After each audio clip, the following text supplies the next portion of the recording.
আসসালামু আলাইকুম। I news বাংলার আন্তর্জাতিক সংবাদে স্বাগতম। বিক্ষোভ সহিংসতায় উত্তাল, ইরানের সংঘাতে নিরাপত্তা বাহিনীর শতাধিক সদস্য নিহতের দাবি। বিক্ষোভের সমর্থন জানিয়ে ইরানে অভিযানের ইঙ্গিত দিল ইসরায়েল।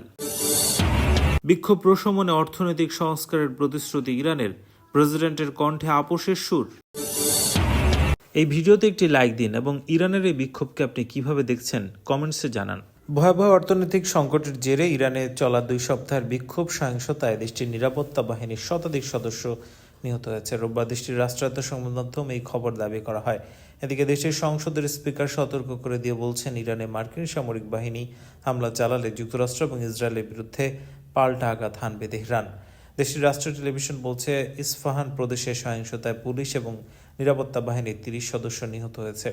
এছাড়া দেশের আইন প্রয়োগকারী সংস্থার বিশেষ ইউনিটের কমান্ডার বলছেন, দেশের বিভিন্ন শহরে দাঙ্গা দমন অভিযান পরিচালনার সময় বৃহস্পতি এবং শুক্রবার নিরাপত্তা বাহিনীর 8 সদস্য নিহত হয়। দেশটির আধা সরকারি বার্তা সংস্থা তাসনিম নিউজের প্রতিবেদনে বলা হয়, সারা দেশে বিক্ষোভ চলাকালীন নিরাপত্তা বাহিনীর অন্তত 108 সদস্য নিহত হয়। ইরানের রেড ক্রিসেন্ট বলছে, গুলিস্তান প্রদেশের রাজধানী গোরগানে তাদের একটি ত্রাণ ভবনে হামলার ঘটনায় সংস্থাটির একজন কর্মীর প্রাণহানি ঘটেছে।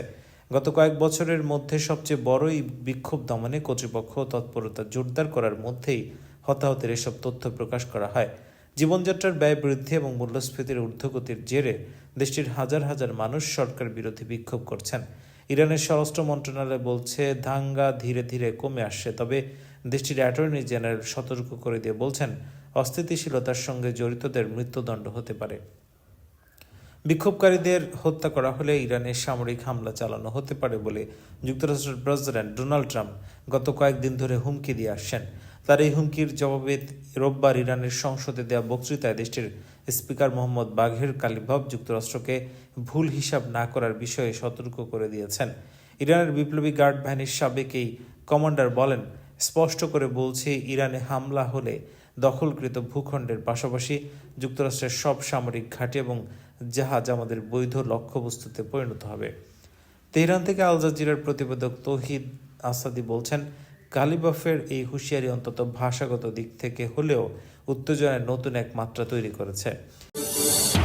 ইসলামী প্রজাতন্ত্র ইরানে চলমান নজিরবিহীন সরকার বিরোধী বিক্ষোভে সমর্থন জানিয়েছে ইসরায়েল। ইরানি বিক্ষোভকে দেশটির জনগণের স্বাধীনতার সংগ্রাম বলে অভিহিত করে বিক্ষোভকারীদের প্রতি সমর্থন জানিয়েছেন ইসরায়েলের পররাষ্ট্রমন্ত্রী গিদিয়ন স্যার।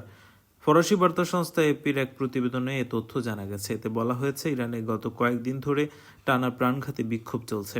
শুরুতে জীবনযাত্রার ব্যয় বৃদ্ধির ক্ষোভ থেকে এই বিক্ষোভের সূচনা হলেও দ্রুত তা 1979 সালের বিপ্লবের পর থেকে দেশ শাসন করে আসা ধর্মতান্ত্রিক সরকারের বিরুদ্ধে বিস্তৃত আন্দোলনের রূপ নেয়। সামাজিক যোগাযোগ মাধ্যম এক্সে দেয়া এক ভিডিওতে স্যার বলছেন, আমরা ইরানি জনগণের স্বাধীনতার সংগ্রামে সমর্থন এবং তাদের সাফল্য কামনা করি। তিনি বলেন, আমরা মনে করি তারা স্বাধীনতার যোগ্য। ইরানের জনগণের সঙ্গে আমাদের কোনো শত্রুতা নেই। ইসরায়েলে এই মন্ত্রী বলেন, আমাদের একটি বড় সমস্যা আছে, যা শুধু আমাদের সমস্যা নয়, এটি আঞ্চলিক এবং আন্তর্জাতিক সমস্যা। সেটি হলো ইরানি শাসন ব্যবস্থা, যা সন্ত্রাসবাদ, চরমপন্থার 1 নম্বর রপ্তানিকারক। পৃথক এক বিবৃতিতে ইসরায়েলের একজন সামরিক কর্মকর্তা বলছেন, সেনাবাহিনী ইরানের পরিস্থিতির অগ্রগতি পর্যবেক্ষণ করছে। ওই কর্মকর্তা বলেন, এই বিক্ষোভ ইরানের অভ্যন্তরীণ বিষয়। তা সত্ত্বেও ইসরায়েলি প্রতিরক্ষা মন্ত্রী প্রতিরক্ষামূলক প্রস্তুতি নিচ্ছে এবং ধারাবাহিকভাবে নিজেদের সক্ষমতা এবং অভিযানের প্রস্তুতি জোরদার করছে। তিনি বলেন, প্রয়োজনে শক্ত হাতে জবাব দেওয়ার জন্য আমরা প্রস্তুত থাকব। ইরান বারবার যুক্তরাষ্ট্র এবং ইসরায়েলের বিরুদ্ধে সহিংসতাকে উস্কে দেওয়া এবং ইসলামিক প্রজাতন্ত্রের জাতীয় ঐক্য দুর্বল করার চেষ্টা চালানোর অভিযোগ করেছে। এর আগে ইরানের পার্লামেন্টের স্পিকার মোহাম্মদ বাঘের কালিবাফ আইন প্রণেতাদের বলেন, যুক্তরাষ্ট্র ইরানে হামলা চালালে ইরান যুক্তরাষ্ট্রের সামরিক এবং নৌ পরিবহন লক্ষ্যবস্তুতে আঘাত হানবে। রাষ্ট্রীয় টেলিভিশন প্রচারিত বক্তব্যে কালিবাফ বলেন, যুক্তরাষ্ট্র যদি সামরিক হামলা চালায় তাহলে দখলকৃত ভূখণ্ড এবং যুক্তরাষ্ট্রের সামরিক এবং নৌ পরিবহনের কেন্দ্রগুলো আমাদের বৈধ লক্ষ্যবস্তু। 2 সপ্তাহ ধরে চলা ক্রমবর্ধমান সহিংস বিক্ষোভের মাঝেই ইরানের বিপর্যস্ত অর্থনীতি ঢেলে সাজানোর প্রতিশ্রুতি দিয়েছেন দেশের প্রেসিডেন্ট মাসুদ পেজেশকিয়ান। ইরানের রাষ্ট্রীয় টেলিভিশনে দেওয়া সাক্ষাৎকারে তিনি বলছেন, তার সরকার জনগণের কথা শোনার জন্য প্রস্তুত রয়েছে। রাষ্ট্রীয় টেলিভিশনে দেওয়া সাক্ষাৎকারে পেজেশকিয়ান আপোষের সুরে কথা বলেছেন। তিনি বলেন, চাপের মুখে থাকা ইরানের প্রশাসন দেশের অর্থনৈতিক সব সমস্যা সমাধানের বিষয়ে দৃঢ় প্রতিজ্ঞ। একই সঙ্গে প্রাণঘাতী অস্থিতিশীলতা উস্কে দেওয়ার জন্য তিনি যুক্তরাষ্ট্র এবং ইসরায়েলকে অভিযুক্ত করেন। পেজেশকিয়ান বলেন, সরকারের দায়িত্ব হল সমস্যার সমাধান করা, মানুষের উদ্বেগের জবাব দেয়া এবং তিনি যাদের দাঙ্গাকারী বলছেন তাদের দেশকে অস্থিতিশীল করতে না দেয়া। তিনি বলেন, সুতরাং আমরা পরিবারগুলোর কাছে অনুরোধ করছি তাদের সন্তানদের জন্য সন্ত্রাসী এবং দাঙ্গাবাজদের সৃষ্ট অস্থিরতায় জড়িয়ে পড়তে না দেয়। ইরানের এই প্রেসিডেন্ট বলেন, শত্রুপক্ষ প্রশিক্ষিত সন্ত্রাসীদের দেশে ঢুকিয়েছে। দাঙ্গাবাজরা প্রতিবাদী মানুষ নন। আমরা প্রতিবাদীদের কথা শুনছি এবং তাদের সমস্যার সমাধানে সর্বোচ্চ চেষ্টা করছি।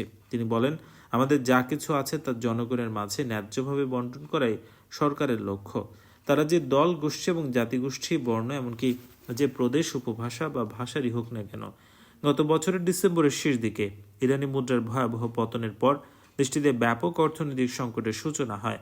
বছরের পর বছর ধরে চলা অর্থনৈতিক চাপের প্রেক্ষাপটে মুদ্রার অবমূল্যায়ন, জীবনযাত্রার ব্যয় বৃদ্ধি এবং আকাশচুম্বী মূল্যস্ফীতির বিরুদ্ধে দেশজুড়ে সাধারণ মানুষের মাঝে ব্যাপক বিক্ষোভের জন্ম দিয়েছে।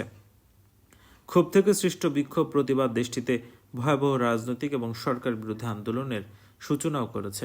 প্রেসিডেন্ট মাসুদ পেজেশকিয়ান চলমান বিক্ষোভে যুক্তরাষ্ট্র এবং ইসরায়েলের জড়িত বলে অভিযোগ করেছেন। তিনি বলছেন, তারা অস্থিতিশীল পরিস্থিতি সৃষ্টিকারী বিভিন্ন গোষ্ঠীকে নির্দেশনা দিয়ে দেশে অরাজকতা এবং বিশৃঙ্খলা সৃষ্টির চেষ্টা করছে। দেশের মানুষকে দাঙ্গাবাজ এবং সন্ত্রাসীদের থেকে দূরে থাকার আহ্বান জানিয়েছেন তিনি। গত 2 সপ্তাহ ধরে চলা ইরানে এই বিক্ষোভ 2022-23 সালের আন্দোলনের পর সবচেয়ে বড় বলে ধারণা করা হচ্ছে। নারীদের জন্য কঠোর পোশাক বিধি লঙ্ঘনের অভিযোগে আটক 22 বছর বয়সী মাহসা আমিনি পুলিশ হেফাজতে মারা যাওয়ার পর দেশটিতে ওই আন্দোলন শুরু হয়েছিল। পেজেশকিয়ান বলেন, মানুষের উদ্বেগ আছে, আমাদের তাদের সঙ্গে বসতে হবে এবং যদি সেটা আমাদের দায়িত্ব হয় তাহলে তাদের উদ্বেগের সমাধান করতে হবে।